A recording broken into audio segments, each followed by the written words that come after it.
So in my last video, I shared with you guys the realities of trying to live and build across multiple countries, multiple continents, and we really can't have that discussion without talking about how to bank and move your money across different countries and different currencies. I'm talking paying people, spending, making investments abroad, and for all of that, I actually use Wise. You can sign up using the link in my description box to get up to £500 fee-free on your next cross-currency transaction with Wise.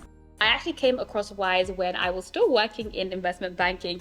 They were actually one of my clients when I was in the team that covered fintechs. So at that point, I was really able to get acquainted with the business model, but I wasn't making any cross-currency transactions at that point. This was way before I even had this global outlook on life. But I really got acquainted with the business model, and I really liked the fact that they were very transparent about how the fees worked and everything. So when I went to purchase my property in South Africa, that was when I actually started actively looking for apps that would help me with these like cross-currency transfers and to make sure that I was getting the best bang for my buck. And if you watched my last video, you know how much that means to me, because you can lose a lot of money if you use the wrong provider to send money between currencies or between countries. You can lose a lot of money.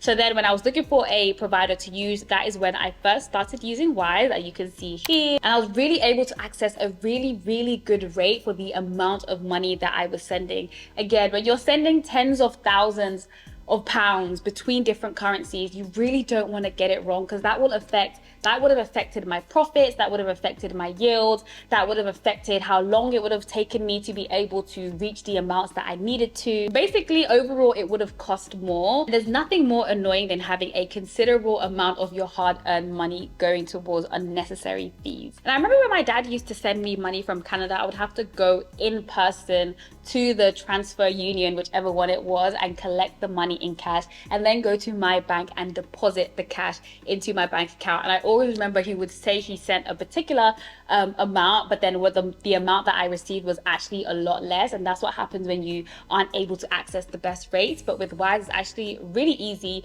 to send money between different accounts, between different countries, and you can do it all from the app. You can send money to over 40 plus different currencies, including AED, Naira, CDs, USD, Euro, Pound, and so many others. And if you use the link in my description box, you will get a £500 fee-free transfer on your next cross-currency transaction.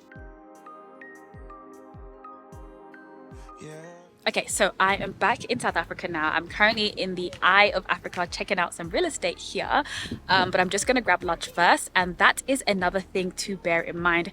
When you are traveling between countries, going to different countries, you need to think about how you're going to be able to spend in the local currency without incurring too much in additional fees. So for this, I'm also currently using Wise. I literally opened up an account just before I was actually leaving for Cape Town a couple of weeks ago, and it literally took me a couple of seconds. I'll literally put it on the screen to show you guys how quickly it was. I opted for the digital card because if you get the physical card, then it will be delivered in less than a week, but I'm not currently at home in London, so I opted for the digital version instead. As I already had the app open, I selected to open a debit card, and then I chose the digital version as I explained. Then I had to verify my identity. Obviously I did that off screen. Then to add money to your account, you can literally just connect it via the apps on your phone, and it was literally that easy, you guys. My account was topped up and I was ready to use the Wise debit card. And to make making transactions easier for myself, I literally just added my debit card to my Apple Wallet, and then literally just like this.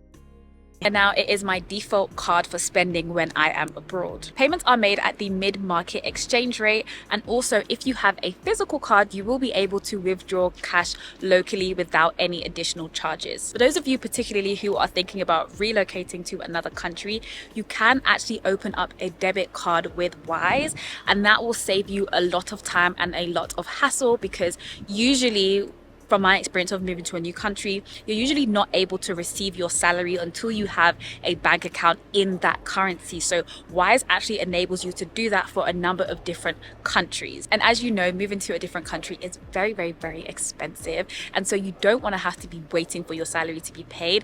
Trust me, I have been in those shoes. And one of the best things for me is being able to hold my money in different currencies. As you guys know, that is something that I have spoken about before. So you can actually have a wallet that allows allows you to hold money in different currencies, which can be super helpful. And when doing this, just know that Wise does not lend your money once it is deposited, so you can ensure that your account will be safeguarded. And don't forget, if you use the link in my description box, you will get a £500 fee-free amount on your next cross-currency transaction. I'll see you guys in my next video. Bye.